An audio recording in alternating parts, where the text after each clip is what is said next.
পাকিস্তানে champions trophy খেলতে যাবে না ভারত, এটা স্পষ্ট তারা জানিয়ে দিয়েছে। পাকিস্তানে খেলতে না গেলে হাইব্রিড মডেলে হবে, অথবা পাকিস্তান যদি ছেড়ে দেয় তৃতীয় কোনো দেশে চ্যাম্পিয়ন্স ট্রফি হবে, এমনটাই নিশ্চিত করে বলা যায়। এবার পাকিস্তান সরে দাঁড়ালে চ্যাম্পিয়ন্স ট্রফি আয়োজন ভারত করতে চায় এমন ইচ্ছা পোষণ করেছে ভারত।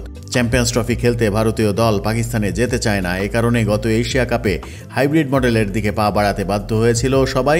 এবার কঠোর অবস্থানে পাকিস্তান, কোনোভাবে এই টুর্নামেন্ট দেশ থেকে সরে যেতে দিতে চায় না তারা, যার ফলে অনিশ্চিত হয়ে পড়েছে চ্যাম্পিয়ন্স ট্রফির ভবিষ্যৎ। পিসিবির এক কর্মকর্তা স্পষ্ট করেছেন, চ্যাম্পিয়ন্স ট্রফির বিষয়ে কোনো আপোষ করা হবে না। যতক্ষণ না ওরা পাকিস্তানে এসে খেলতে চাইবে, কোনো টুর্নামেন্টেই আমরা ভারতের সঙ্গে খেলব না। এর মধ্যে আছে আইনি ব্যবস্থা এবং বাদ যাচ্ছে না অলিম্পিক গেমসও। দেশটির সরকার সিদ্ধান্ত নিয়েছে ভারত সরকারের আন্তর্জাতিক ক্রীড়া ইভেন্টকে রাজনীতিকরণ নিয়ে আইওসির কাছে বক্তব্য তুলে ধরবে তারা। তাই আইসিসির কাছে তারা জানতে চেয়েছে, পাকিস্তানে এসে খেলতে না চাওয়ার বিষয়ে বিসিসিআই কি শুধু মৌখিকভাবে বলেছে, আর লিখিত দিলে সেটার কপি চেয়েছে পাকিস্তান ক্রিকেট বোর্ড।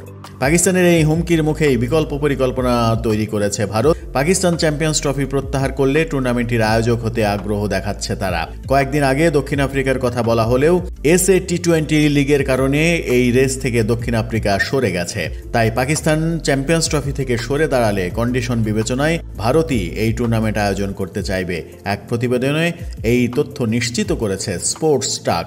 সেখানে আরও বলা হয়েছে, এমনটি ঘটলে বড় আর্থিক ক্ষতির মুখোমুখি হতে পারে পাকিস্তান ক্রিকেট বোর্ড, কারণ আইসিসি সম্প্রচারকারীদের প্রায় $65 মিলিয়ন ক্ষতিপূরণ দিতে হবে পিসিবিকে। ভারতীয় রুপিতে সংখ্যাটা দাঁড়াবে 548 কোটি রুপিরও বেশি।